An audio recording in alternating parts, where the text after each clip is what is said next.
vu que deux femmes, deux sœurs, avec leurs troupeaux, s'étaient écartées, et que ces gens-là, en partant, ils ont rebouché le puits, il a senti qu'en fait, ces gens-là empêchaient ces deux pauvres femmes de quoi d'abreuver leurs troupeaux. Alors qu'est-ce qu'il a fait?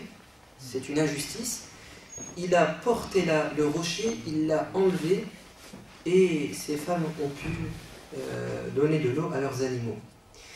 Qu'est-ce que nous dit le Coran en nous parlant de cet épisode? Il nous dit que l'une des deux sœurs est venue à la rencontre de Moïse pour lui demander de les accompagner jusqu'à leur maison pour rencontrer leur père, car leur père voulait récompenser cet homme. Et le prophète nous dit Tamshi al-istihya, elle s'est approchée de lui avec pudeur. Elle avait une démarche décente et non pas provocatrice. Ce qui veut dire que, et par la suite, quand il va rencontrer leur père, cette même sœur va dire, cette même femme, cette même fille va dire à son père: « Oh mon père, prends-le comme ouvrier ou comme employé chez toi. » Et qu'est-ce que va dire le père? Comme il va voir en cet homme quelqu'un de juste, quelqu'un de serviable, quelqu'un de bon, il va lui dire: « Tu peux te marier avec l'une de mes filles si tu le désires. » Et Dieu va faire en sorte qu'il se marie avec cette femme qu'il a qualifiée de pudique. Donc en fait, comme on dit, qui se ressemble s'assemble. Donc Moïse était pudique, Allah lui a donné en retour une femme pudique. La pudeur, c'est plus que de couvrir sa nudité. Ça, c'est le minimum. Ça, c'est vraiment le minimum. Mais la pudeur, c'est une qualité et une vertu qui va au-delà de ce qu'on vient de dire. La pudeur, c'est surtout une retenue. C'est d'avoir des limites. Des limites dans quoi? Des limites dans tes paroles, des limites dans ton rire, des limites dans ta démarche, des limites dans ta posture, quand tu t'assois, quand tu manges. En fait, la pudeur, c'est un état d'esprit qui fait que les gens t'admirent. Tu es quelqu'un de civilisé. Quand on dit avoir de la décence dans ses propos, c'est-à-dire on n'entendra pas de toi des propos obscènes, des blagues, comme on dit, sous le pantalon, comme aujourd'hui c'est devenu totalement banal. Dans tes propos, tu ne vas pas être injurieux. Tu seras toujours respectueux. On n'entendra de toi que ce qui est bon, les propos les plus aimables. La pudeur, c'est aussi de marcher, de se déplacer sans orgueil et sans également provocation. On peut avoir une démarche provocatrice d'une femme ou d'un homme qui se déplacerait d'une manière à attirer le regard. Non, non, tu as de la retenue. Tu es quelqu'un de noble dans ta démarche. La pudeur, c'est aussi quand tu es assis devant des gens, tu t'assois correctement. Tu n'es pas affalé. Tu ne manques pas de respect à la personne qui est en face de toi. Si ce sont tes parents, il y a une posture à avoir. Si tu as ton professeur devant toi, tu es en classe, tu dois te tenir convenablement, etc. La pudeur, c'est aussi quand tu ris, tu as de la retenue. Tu ne ris pas aux éclats. Hein? Tu as un rire, comme le prophète alayhi salam. On disait de lui qu'il était toujours souriant. Et quand il rigolait, c'était à peine si on voyait ses canines. C'est-à-dire qu'en fait, il ouvrait la bouche, mais il n'y avait pas un son dérangeant. Il a de la retenue. On dit du prophète alayhi salam qu'il était encore plus décent et plus pudique qu'une fille vierge. Il avait été encore plus pudique. Il avait encore plus de honte qu'une fille chaste et vierge. Et quand on disait tout à l'heure la posture et l'attitude, c'est en fonction de la personne. Plus la personne a de mérite, plus la personne est sensible, et plus ton comportement sera décent et pudique. Un hadith, ou une situation dans laquelle était le prophète, qui correspond à ce qu'on vient de dire. Aïcha raconte que Abu Bakr as-Siddiq, son père, a frappé à la porte du prophète. Et le prophète a dit, faites-le entrer. Et comment était le prophète? Il était allongé et une partie de sa cuisse était découverte. Une partie de sa cuisse était découverte, donc son vêtement était un peu remonté. Quand Abu Bakr est rentré, le prophète n'a pas bougé, il est resté pareil. Pourquoi? Parce que, alors, après on dira pourquoi. Omar ibn al-Khattab frappe à la porte. Il frappa à la porte. Et le prophète le fait entrer, enfin, il dit de le faire entrer, et il est dans la même position. Quand Uthman ibn Affan frappe à la porte et qu'il entend que c'est lui qui arrive, qu'est-ce que fait le prophète? Il s'assoit correctement, il recouvre sa cuisse. Aïcha, qui observe cette scène, va ensuite demander des explications au prophète. Pourquoi, devant mon père, devant Omar, tu es resté pareil, et devant Uthman, tu t'es assis correctement? Pourquoi cette différence de traitement et ce comportement différent? Pourquoi? Regardez ce qu'il a dit. Vous allez me dire peut-être qu'il avait plus d'affinité avec Abu Bakr et Omar, parce qu'ils font partie de sa famille. Abu Bakr, c'est son beau-père. Omar, c'est... excusez-moi. Abu Bakr, oui, c'est son beau-père. Omar, c'est son beau-père aussi. Il s'est marié avec sa fille Hafsa. Mais Uthman, qui est-ce? C'est son gendre, donc il fait quand même partie de sa famille. Donc on ne peut pas avancer comme argument qu'il avait plus d'affinité avec Abu Bakr et Omar que Uthman. Ils font tous partie de sa famille proche. Elle est où la différence? La différence est tout simplement que Uthman, c'était une personne qui inspirait le respect et surtout, il était extrêmement pudique. Et le prophète se devait d'être plus pudique devant cet homme car il est plus sensible que les autres. Le respect des sensibilités. Peut-être que Uthman, en entrant, s'il voyait le prophète, il se serait senti mal à l'aise de voir une partie de sa cuisse ou de le voir allongé. Il y a des gens comme ça, ils sont plus sensibles. Mais tu dois faire attention. Qu'est-ce que va répondre le prophète à son épouse, à Aïcha? Il va dire, ô Aïcha, comment ne serais-je pas pudique devant un homme devant qui les anges font preuve de pudeur? C'est-à-dire que Uthman, il atteint un niveau de pudeur, un degré de pudeur qui a fait que les anges, en sa présence, sont pudiques. Donc le prophète dit, je dois me comporter de la même manière. Donc la pudeur, c'est un comportement décent qui varie selon la personne. C'est-à-dire que toi, devant tes parents, ton rire, tes paroles, ta posture, ton comportement devant tes parents, c'est pas comme avec tes copains. Si tu mélanges, il y a un problème. Donc il faut faire attention.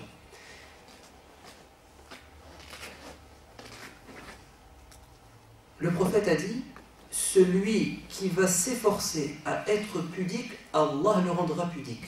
C'est-à-dire que la pudeur, c'est pas quelque chose d'inné. Parce que parfois on dit, s'il est pudique, c'est parce que depuis qu'il est jeune, il est comme ça, il est timide. C'est pour ça qu'il est pudique. Non, le prophète dit, celui qui s'efforce de rechercher cette vertu, Allah va lui donner. C'est un effort. La pudeur, ça ne se donne pas comme, c'est pas un cadeau du ciel. La pudeur, c'est un travail sur soi. Retenir sa langue, bien se comporter, avoir du respect, c'est pas facile. Celui qui n'a pas de pudeur, qui n'a pas de retenue, en fait celui qui n'a pas de limite, tu peux t'attendre à tout de lui. Le prophète dit,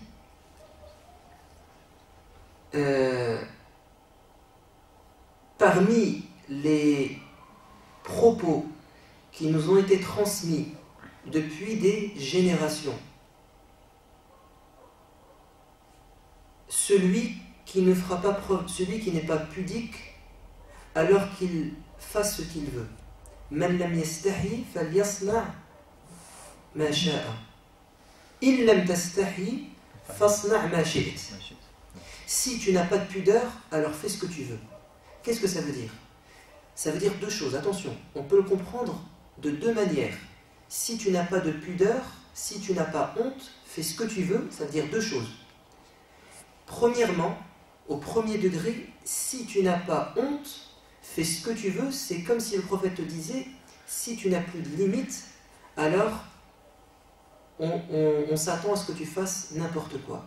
Quand tu n'as plus de limite morale, on peut s'attendre au pire venant de toi. Ça, c'est la première compréhension. La deuxième, c'est quoi? Si tu n'as pas honte, alors fais ce que tu veux. Ça veut dire que si ta conscience ne te retient pas et tu n'as pas de problème de conscience, alors sache que cette chose, tu peux la faire.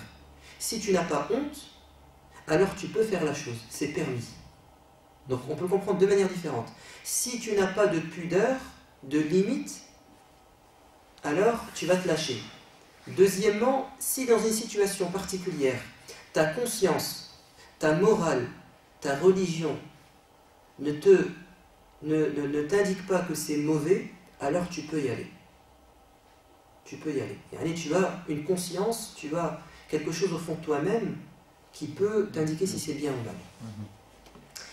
Venons-en maintenant à un autre thème en rapport avec la relation qu'on doit avoir avec les gens. Souvenez-vous, la semaine dernière, on avait parlé de 2 versets dans le Coran qui sont des principes fondateurs dans le comportement que doit avoir un musulman avec celui qui n'est pas musulman.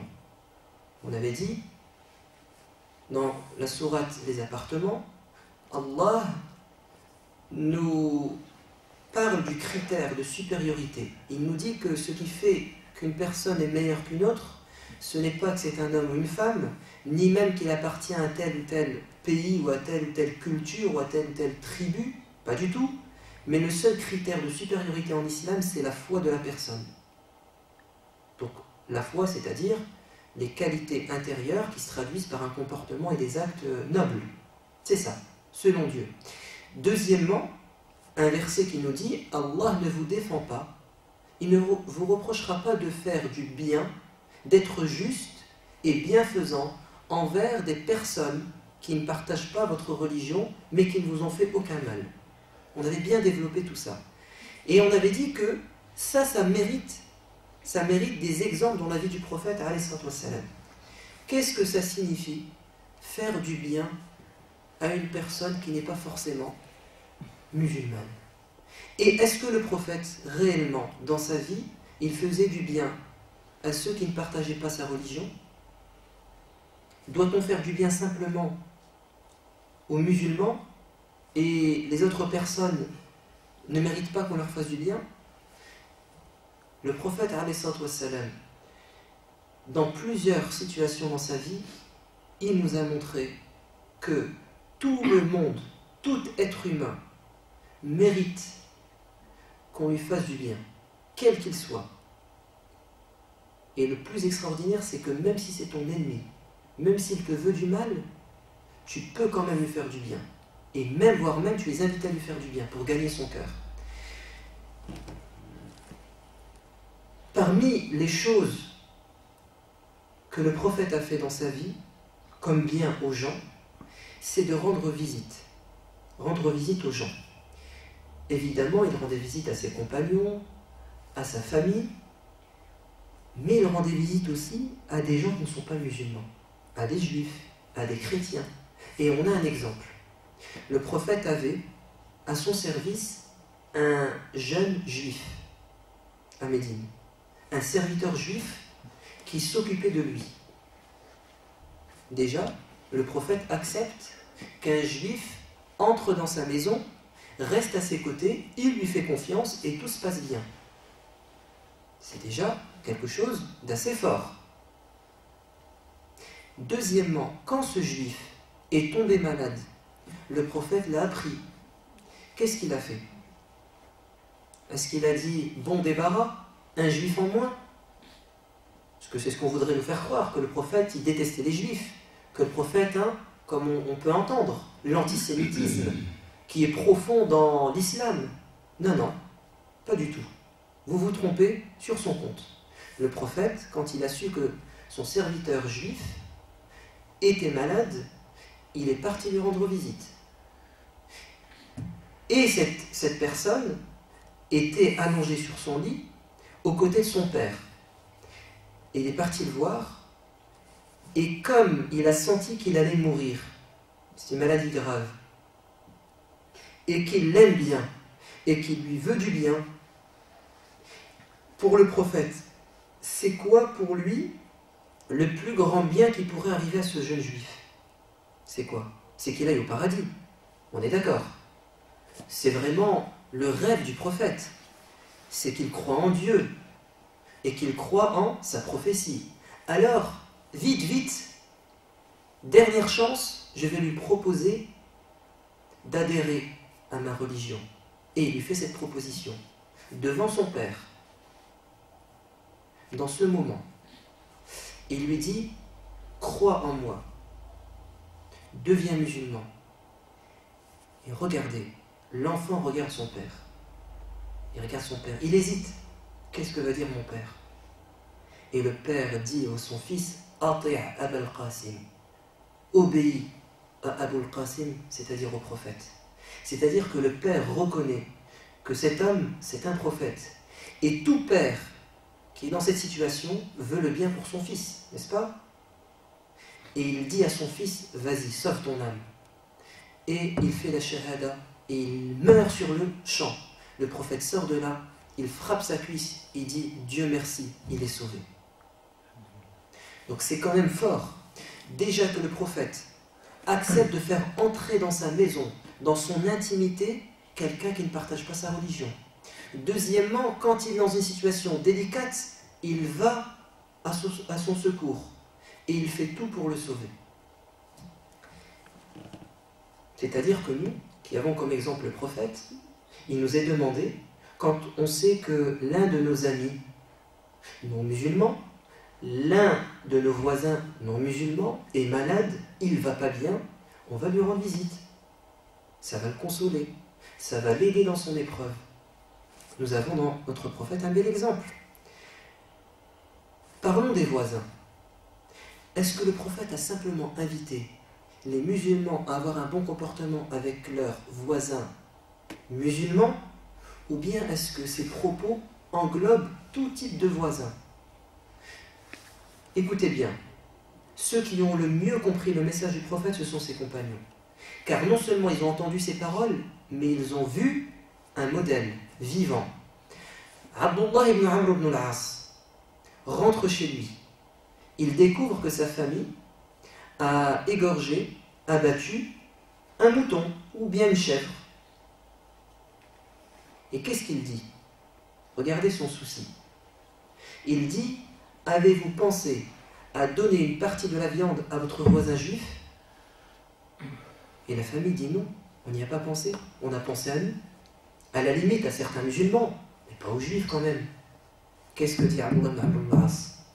Il dit, donnez-lui, car j'ai entendu le prophète dire, Jibril est venu à moi, il n'a cessé d'insister sur les droits du voisin, il n'a cessé de mettre en valeur le voisin à tel point que j'ai cru qu'il allait devenir un héritier.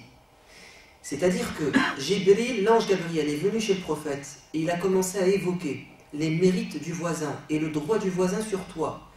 Tellement il l'a mis en avant que le prophète a senti qu'il avait atteint le voisin, dans les éloges qu'a fait Jibril, la valeur d'un membre de la famille. Et donc il s'est dit, le prophète dans sa tête, il l'a tellement élevé au niveau d'un membre de la famille qu'il va faire partie des héritiers. Car ton héritage va à qui? Au membre de ta famille.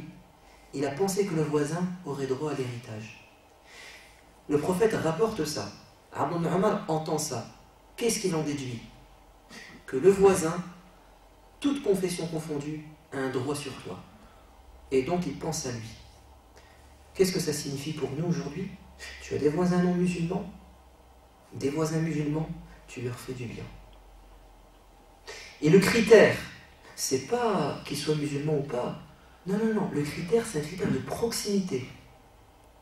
Celui qui est le plus proche de toi, c'est celui qui mérite le plus d'affection, le plus de cadeaux. Aïcha a dit à son mari, le prophète, prophète, je veux faire un cadeau à mes voisins. Qui est prioritaire? Il a dit le plus proche. Il n'a pas dit le musulman ou bien celui de ta famille, le plus proche. Parce qu'en fait, si chacun mettait en application ce précepte, eh bien, on a tous des voisins, tous les voisins seraient touchés. Si on devait chercher ceux de notre famille ou les musulmans, ben, il y aurait beaucoup de voisins qui seraient mis de côté. Mais quand tu dis c'est un critère de proximité, ben, tu englobes tout le monde. Chacun va toucher les voisins qui sont à côté de lui. Là, on est au quartier de Sabatier.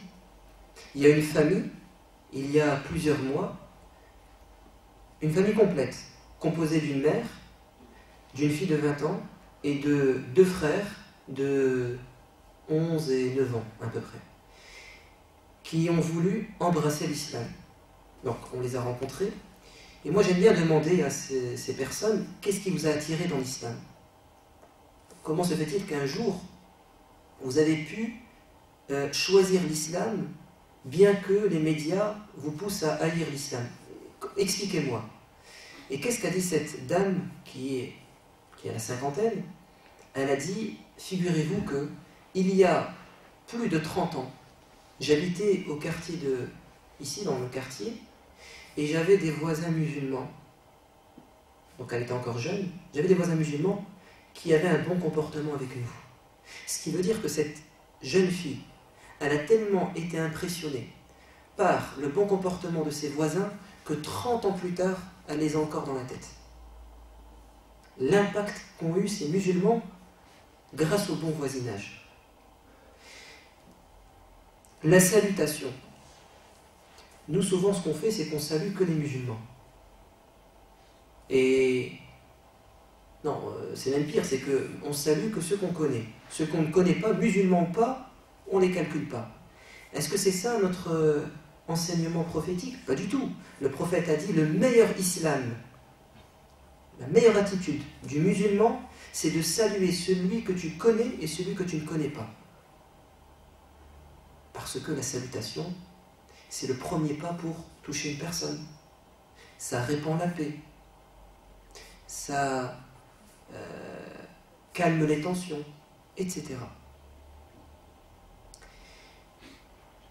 Autre chose, est-ce que le prophète, alayhi salatu wassalam, quand il était invité par un non-musulman, est-ce qu'il acceptait l'invitation? Ou alors se disait-il, ah non, je ne vais pas entrer dans une maison de gens qui ne prient pas, ou qui vont proposer peut-être un repas qui n'est pas conforme à mes goûts et mes couleurs. Ou bien est-ce que le prophète, il était le premier à répondre à l'invitation, même d'un non-musulman? Mais écoutez, le prophète, alayhi salatu wassalam, a reçu un repas de la part d'une juive. Prophète, tiens, je t'offre un repas. Est-ce que le prophète a dit, attends, tu es une juive? Les juifs nous ont trahis à plusieurs reprises. Beaucoup de notables juifs faisant partie de ta tribu veulent ma peau, donc je n'accepte pas ton invitation. C'est douteux. J'ai trop peur que tu m'empoisonnes. Le prophète, il dit, ramène, posez. Il invite ses compagnons, mangez, on nous a offert un repas. Et manque de peau, la nourriture était empoisonnée. C'est-à-dire que cette femme a voulu tuer le prophète. En fait, elle a voulu s'assurer, elle a voulu savoir si cet homme, c'est véritablement un prophète ou c'est un imposteur. Donc qu'est-ce qu'elle a fait? Elle a mis du poison dans la bête et surtout dans la partie préférée du prophète, c'est-à-dire l'épaule. Et le prophète, il a tout de suite pris la viande de l'épaule, mais miracle, la viande l'a mis en garde. Elle a parlé, elle lui a dit, prophète, ne me mange pas, je suis empoisonné. Mais l'un de ses amis, un compagnon, il a mangé, il est mort. Le prophète lui a dit, viens, pourquoi tu as empoisonné la viande? Elle a dit, c'était juste pour voir si tu étais un menteur ou tu étais véridique. Et le prophète l'a laissé partir. Donc le prophète accepte, il accepte. On fait un pas vers lui, il accepte. Également, un homme, et pas n'importe qui, le roi d'Égypte de l'époque, lui envoie des présents, des cadeaux. Il lui envoie un mulet, un âne. qu'avaient jamais vu les Arabes à l'époque. Il était blanc et noir. Il est resté vivant des dizaines d'années après la mort du prophète. Il lui a envoyé un âne. Il lui a envoyé des étoffes, des vêtements, notamment une belle tunique rouge, tellement belle qu'un compagnon disait, le prophète est sorti un jour de chez lui, vêtu de cette tunique rouge, et je ne l'ai jamais vu aussi éclatant que ce jour-là. Il a accepté le cadeau de cet homme. Cet homme, ce roi, lui a même envoyé, comme c'était la coutume à l'époque, une servante. Et qu'est-ce qu'il va faire? Est-ce qu'il va l'utiliser pour les tâches ménagères? Non, non, non. Il va la prendre comme épouse. Et c'est Maria, une chrétienne copte, qui va devenir son épouse. Aucun problème. Le prophète est ouvert. Le prophète est ouvert, il accepte les cadeaux. Il traite les gens comme il se doit.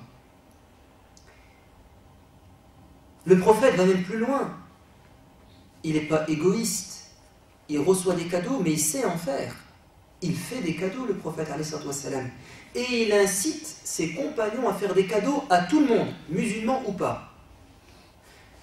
Omar ibn al-Khattab dit, j'étais un jour aux côtés du prophète et j'ai vu, près de la porte de la mosquée, des étoffes en soie.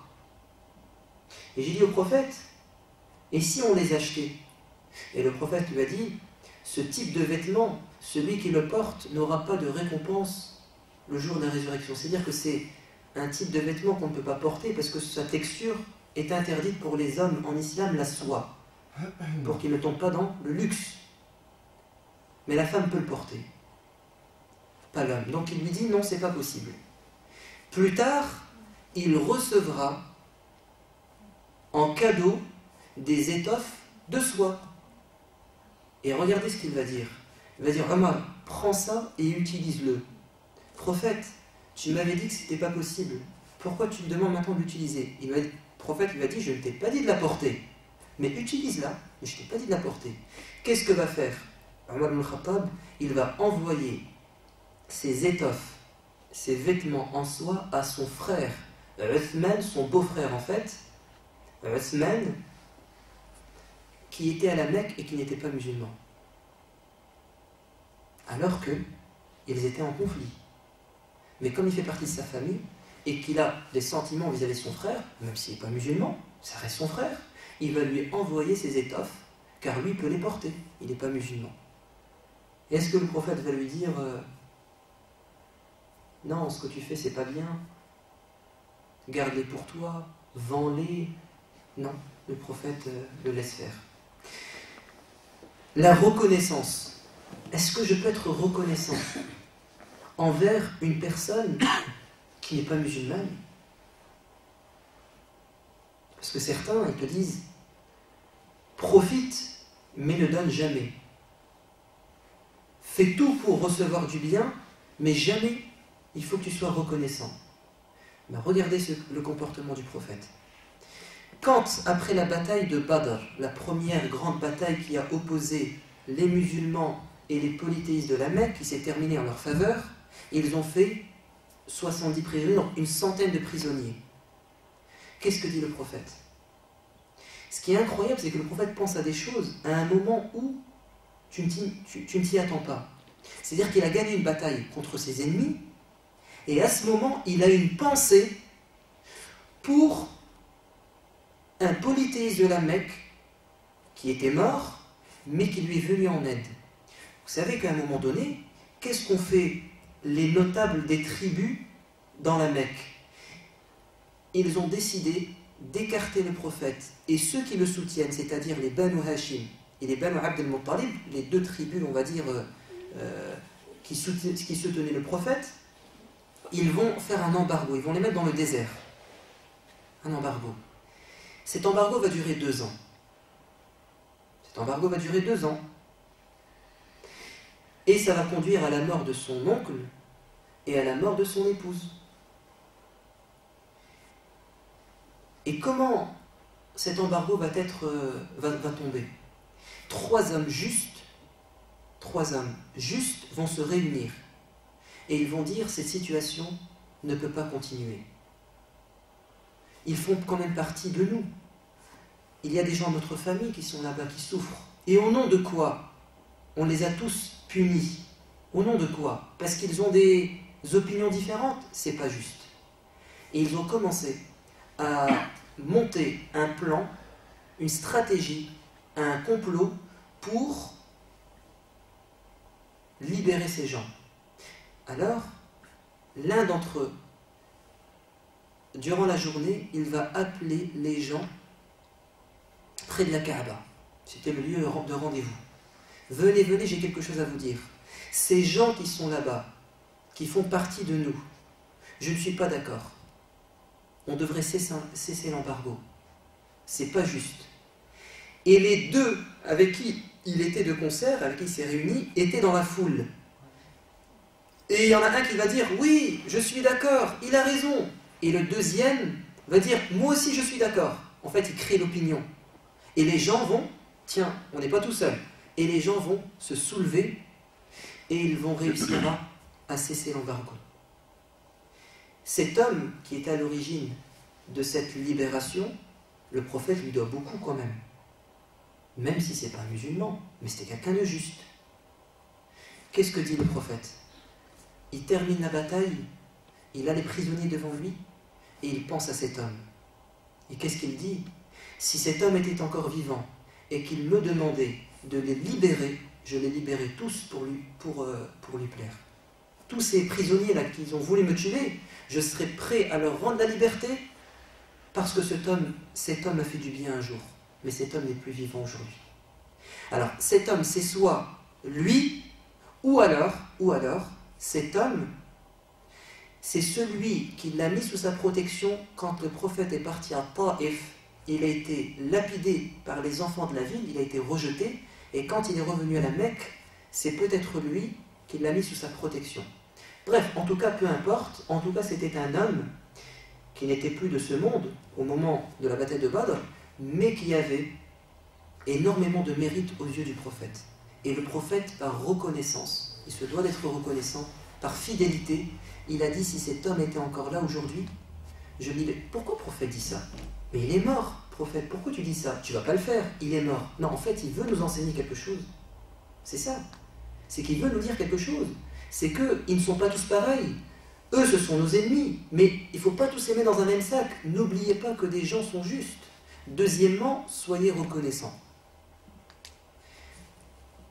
Donc, forcément, dans tes collègues de travail, dans tes amis, dans tes camarades de classe, dans tes voisins, dans ta famille, il y a sûrement des gens qui ne sont pas musulmans, mais qui t'ont fait énormément de bien. Ta religion te demande de leur rendre ce bien, d'être reconnaissant. Est-ce que je peux respecter un non-musulman tout simplement parce que c'est un homme, c'est un être humain? Mieux que ça, est-ce que je peux le respecter parce qu'il est plus compétent que moi? Est-ce que sa compétence m'impose un respect? Oui, évidemment.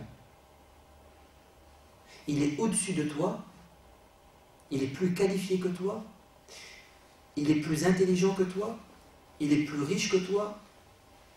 Tu lui dois le respect. Tu lui dois le respect pour ses compétences, car les compétences sont universelles. Et le prophète, il n'hésitait pas à faire appel à des compétences, même chez ceux qui ne sont pas musulmans. Aucun problème, le prophète. Il est ouvert d'esprit. Il n'y a pas de souci. C'est pas parce que tu n'es pas musulman qu'on ne peut pas coopérer, qu'on ne peut pas s'entraider. Le prophète, dans un moment les plus cruciaux de sa vie, dans un moment les plus dangereux, il va faire appel à un homme qui ne partage pas sa religion. Quand il a fait la hijra, il a quitté la Mecque, en fait il se sauve, pour aller à Médine. Qui va l'aider pour trouver le chemin?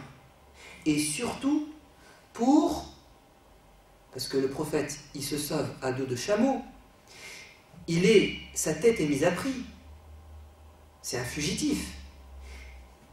Les polythéistes de la Mecque, ses ennemis, ils ont promis une somme phénoménale pour celui qui attraperait le prophète, mort ou vivant. Donc qu'est-ce que font les les détectives de la Mecque, qu'est-ce qu'ils font dans le désert? Ils suivent les traces. C'est comme ça qu'on recherche une personne. On suit ses traces. Et il y avait des professionnels à la Mecque. Donc le prophète sait très bien qu'on va le retrouver par les traces les pas de chameau. Donc il va demander à un polythéiste de la Mecque, un non-musulman, de lui montrer le meilleur des chemins et surtout d'effacer ses traces. C'était un berger. Tu fais passer ton troupeau derrière nous pour qu'il n'y ait pas de traces visibles de notre passage. Donc il avait une confiance incroyable en cet homme. Cet homme n'est pas musulman. Cet homme pourrait le trahir pour gagner de l'argent. Mais le prophète avait confiance en lui. Il y a des gens comme ça. Il y a des gens qui vont t'aider parce que c'est des gens nobles. Et le prophète a coopéré avec, sans problème. Parfois, il y a des gens autour de nous qui vivent des malheurs. Est-ce que je peux consoler une personne qui vit une épreuve, même si elle n'est pas dans ma religion? Est-ce que c'est simplement mes frères, entre guillemets, c'est-à-dire mes frères dans la religion, qui ont besoin de soutien et qui méritent mon soutien? Pas du tout. On a vu tout à l'heure que le prophète est parti voir son serviteur juif, malade. Mais on a aussi d'autres exemples. Le prophète, alayhi salatu wassalam, histoire quand même incroyable. Un homme qui s'appelle Umama ibn al-Athal, qui était le chef d'une tribu très puissante, pas à la Mecque, mais dans les environs. C'était le chef. Il a demandé à ce qu'on le capture.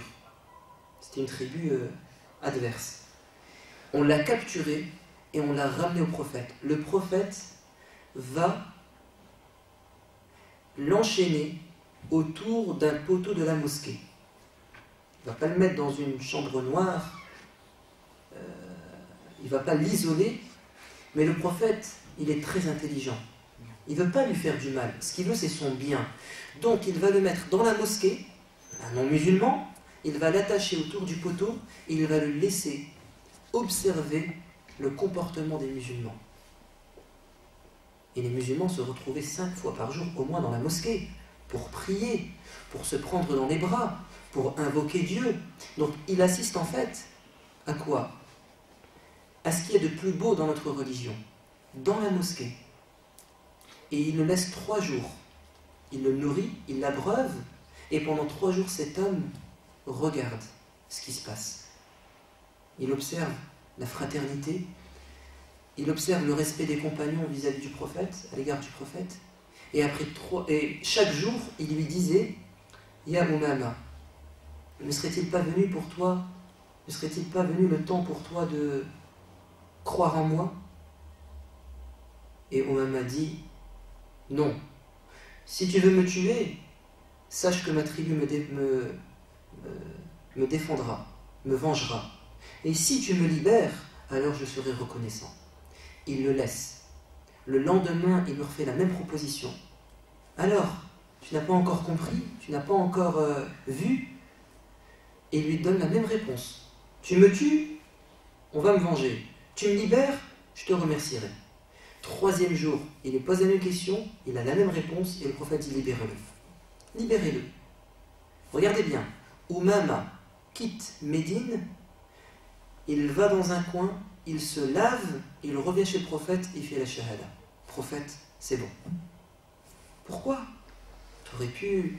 Non, je voulais que tu saches que je me suis converti par conviction. Pas parce que je veux un intérêt. Ou même sur le champ, il dit, prophète, je suis un homme puissant. C'est moi qui fournis la Mecque en blé. Je vais couper les vivres à la Mecque. Embargo. Qu'est-ce qui va se passer? Non, attendez, excusez-moi, j'oublie un détail. Il se convertit à l'islam, il va à la Mecque. Il va à la Mecque et il fait le tawaf autour de la Kaaba. Et il dit, je suis devenu musulman. Il le dit, sans remords. Et les gens, et les notables de la Mecque, ils l'insultent. Et il leur dit, c'est comme ça, vous n'aurez plus de blé. Fini. On coupe les relations économiques. La Mecque va connaître une période terrible de famine. Qui peut les sauver? Qui peut les sauver? La Mecque, les ennemis du prophète envoient une délégation à Médine. Prophète, s'il te plaît, demande à Oumama de nous approvisionner. C'est-à-dire qu'ils vont voir leur ennemi, mais ils savent que cet ennemi, c'est la miséricorde incarnée. S'il te plaît, demande à Oumama de nous vendre du blé. Et le prophète dit à Oumama, donne-leur du blé. C'est-à-dire qu'il a pitié d'eux, sa pitié et son humanisme, parce que malgré tout, il y a quand même des innocents là-bas, il y a quand même des victimes, ils ne sont pas tous pareils. Donc le prophète, il a dans son cœur la cause humanitaire, et c'est reparti de plus belle. Ce comportement, on a le même comportement avec Joseph. Youssouf alayhi salam. Youssouf, il est jeté en prison, il reste une bonne paire d'années en prison, injustement, il sort de prison, il est innocenté. Mais Joseph, grâce à une science que Dieu lui a donnée, il sait que dans 7 ans, l'Égypte et les environs va connaître une période de disette, de famine. Normalement, une personne qui est jetée en prison, une personne orpheline qui a été jetée dans un puits par ses frères, c'est ce qu'on appelle un traumatisme. C'est ce genre de personne, d'après la psychologie, la psychiatrie, c'est quelqu'un qui est plein de haine, pas quelqu'un de positif quand même. Il est jeté en prison, il sort de là, et son souci, c'est pas de retourner chez ses parents, au chaud, chez son père, le prophète Yaqub, mais son souci, c'est de sauver l'Égypte dans 7 ans. Il aurait pu quand même aller faire un tour chez ses parents. Il a 7 ans devant lui. Non, je vais me priver de mes parents. Je vais rester dans une société corrompue, injuste, parce que dans 7 ans, ils vont avoir besoin de moi. Et donc, pendant 7 ans, vous le savez, il va réussir, grâce à son génie, à son talent, de bien gérer les finances, et il va mettre un plan agricole, un septennat en 7 ans, et à la fin, il va redistribuer justement les richesses pendant 7 ans, et tout va bien se passer. Donc on a ici 2 exemples, le prophète Mohammed, le prophète Youssouf, qui ont pitié de leur société, même si ils ne partagent pas forcément leurs convictions, car il y a quelque chose au-dessus, au-dessus de la simple religion, si on peut la réduire au culte. Non, il y a la cause humanitaire, il y a l'humanisme, et le musulman est un humaniste par essence. Mais c'est la même chose aujourd'hui. Notre pays connaît des crises, notre pays connaît certains problèmes, n'est-ce pas? On doit apporter des solutions, car on est tous embarqués dans le même bateau. Si le navire chavire, nous aussi. Mais plus que ça, c'est que toi, en tant que musulman, tu te sens obligé de faire quelque chose. Tu ne veux pas rester les bras croisés. Moi, j'ai bien aimé un frère qui m'a dit, je suis parti dans un hôpital, j'ai rendu visite à une personne qui avait le diabète, et j'ai remarqué un problème. Pas forcément le diabète, une personne malade. J'ai remarqué un problème, c'est que à chaque fois, les infirmières devaient passer et demander aux patients qu'est-ce que vous avez pris comme médicament, pour ensuite savoir ce qu'ils doivent lui donner comme dose. Bref, il a dit, je trouve que c'est pas assez moderne. On perd trop de temps et à chaque fois, il faut répéter les mêmes choses. Je pense qu'il faudrait informatiser la chose. Et il me parle d'un concept tout à fait nouveau, et il me dit, j'aimerais bien proposer cette invention. Je lui dis, c'est très bien, magnifique. Voilà, ça c'est un musulman positif. Il remarque un problème. Bon, la personne de sa famille va peut-être sortir dans une semaine, elle sera guérie. Donc il ne va plus connaître le problème qu'il a vu. Mais lui, il ne pense pas à lui, il pense aux autres malades. Et donc voilà, il veut proposer un brevet avec une invention. Très bien, très bien. Voilà. Les SDF, on est dans une période d'hiver. Vous avez beaucoup de SDF, des gens qui sont à la rue, des gens qui ont faim, qui ont soif, qui ont froid. Il y a des restos du cœur, il y a des associations. Nous, en tant que musulmans, on doit être les premiers. On doit être les premiers à venir en aide à ces gens. Musulmans ou pas, peu importe, c'est une vie humaine. C'est ton concitoyen. Le prophète, cette histoire, on l'a déjà racontée, mais on va l'aborder sous un autre angle. Souvenez-vous, on avait dit que dans un des quartiers de Médine, il y avait une femme noire qui était esclave, qui a été affranchie par ses maîtres. Et c'était une femme de ménage. Et on avait dit que quand une femme ou un esclave de manière générale à l'époque était affranchi, il ne pouvait pas se réinsérer dans la société tout de suite. Pas possible. Il n'y a pas de compétences, il n'y a pas de capital pour commencer quelque chose. Donc généralement, il était toujours rattaché à quoi? À ses maîtres, d'une manière ou d'une autre. Donc elle était encore en contact avec eux. Et il se trouve que l'un des membres de la famille, c'était une femme, s'est mariée.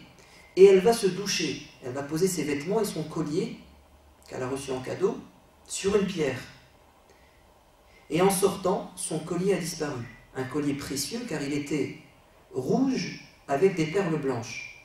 Et elle commence à crier et à dire « Où est mon collier ?» Et ils vont accuser la victime idéale, c'est cette pauvre femme.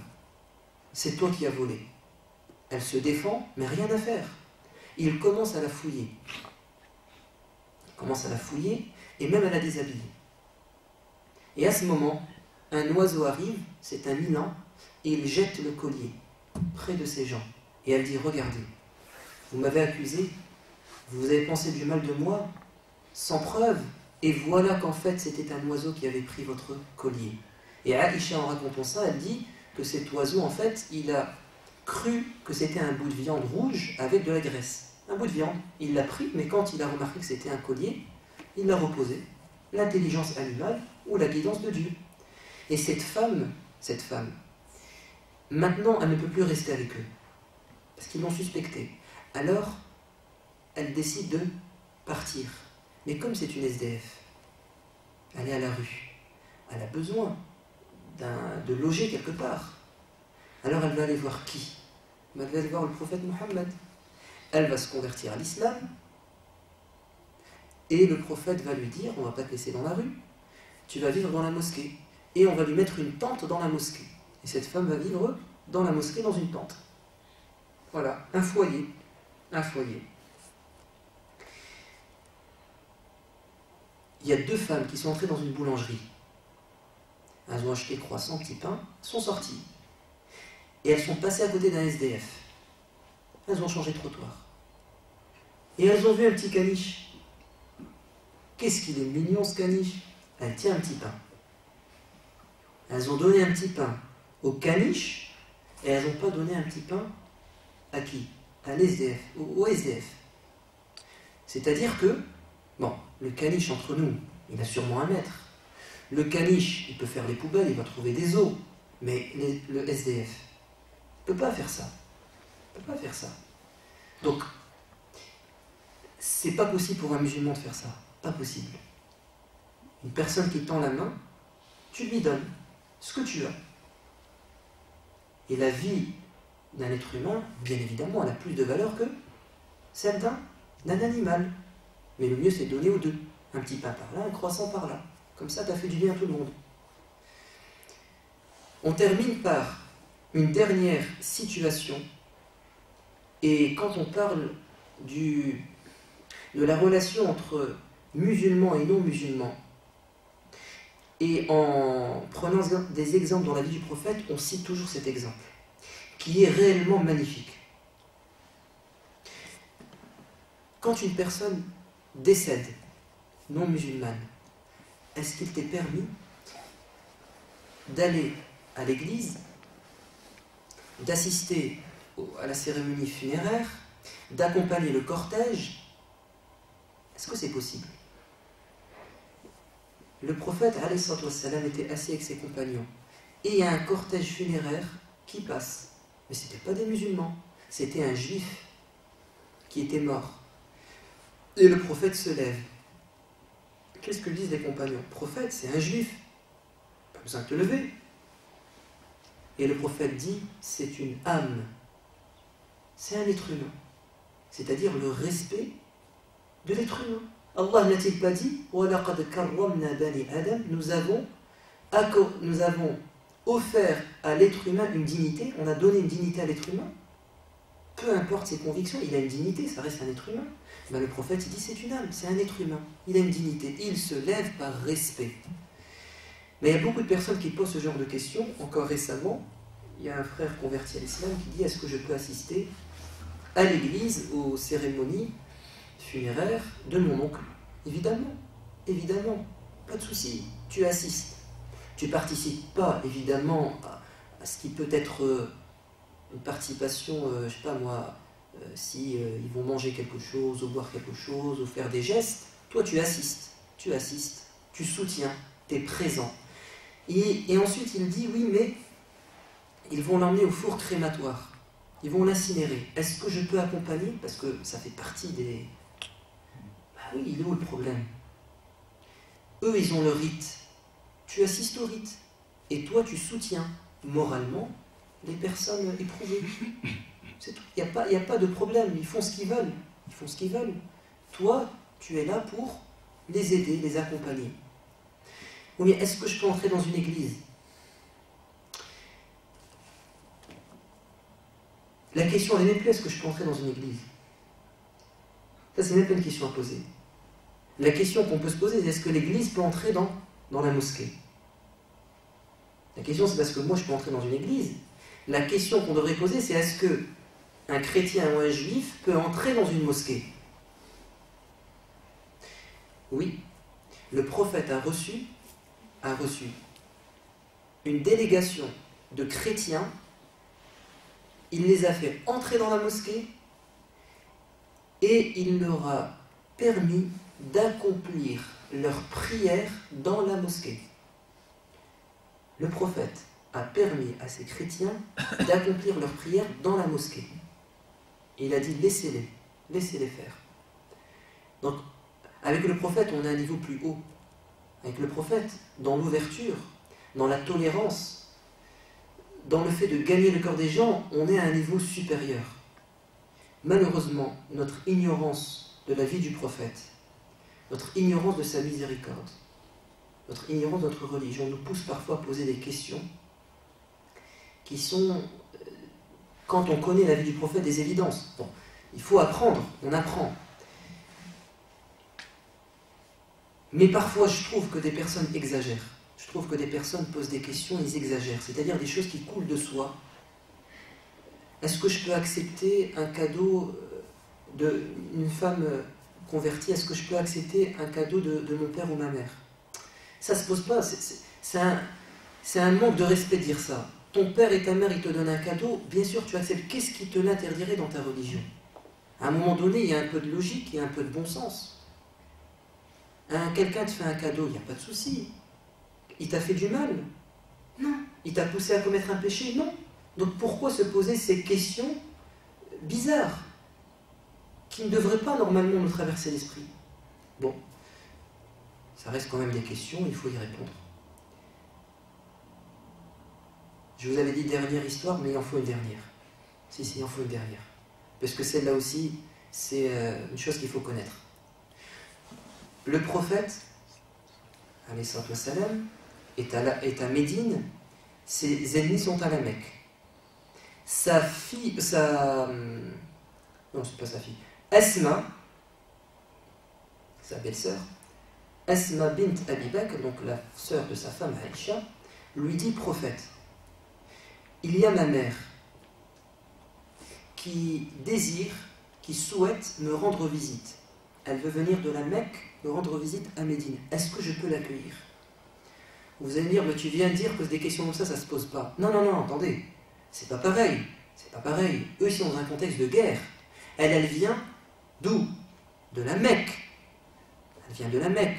Ils sont en guerre. C'est pour ça qu'elle se pose cette question. C'est-à-dire que ma mère, qui vient de la ville des ennemis, veut venir chez moi. Elle va peut-être m'espionner. Elle va entrer dans ma maison. Donc, on peut avoir des doutes. Situation de conflit. Donc, elle demande la permission. Est-ce que je peux la faire entrer chez moi? Et le prophète lui dit, oui, fais du bien à ta mère. Fais du bien à ta mère. Même dans une situation où on pourrait dire, il faut faire gaffe, elle va peut-être espionner, elle va peut-être tirer des informations et les apporter à nos ennemis, le prophète lui dit, non, fais du bien à ta mère. Fais du bien à ta mère. Donc, le prophète, alayhi salatu wassalam, non seulement c'était quelqu'un qui était juste avec ceux qui étaient différents de lui, et notamment les non-musulmans, chrétiens, juifs, polythéistes, bouddhistes, je ne sais trop quoi, il était juste, mais en plus de cela, il voulait gagner leur cœur et leur faire du bien. Voilà, donc c'est comme ça qu'on doit être. C'est comme ça qu'on doit être au quotidien. Moi j'ai bien aimé la dernière nouvelle, enfin une des dernières nouvelles, en Angleterre, une association de musulmans en coopération avec le ministère de la Santé.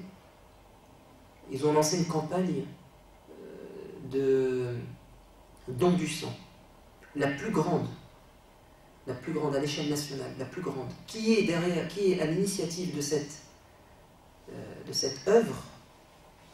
Ce sont des musulmans. Très bien, magnifique, magnifique. On va aider les gens, on va donner de notre sang. Voilà. Donc ça, c'est des choses qui nous font plaisir parce qu'on sent que voilà, il y a des gens qui ont compris qu'il fallait faire du bien aux gens, qu'il fallait gagner le cœur des gens, qu'il fallait qu'on parle de nous en bien.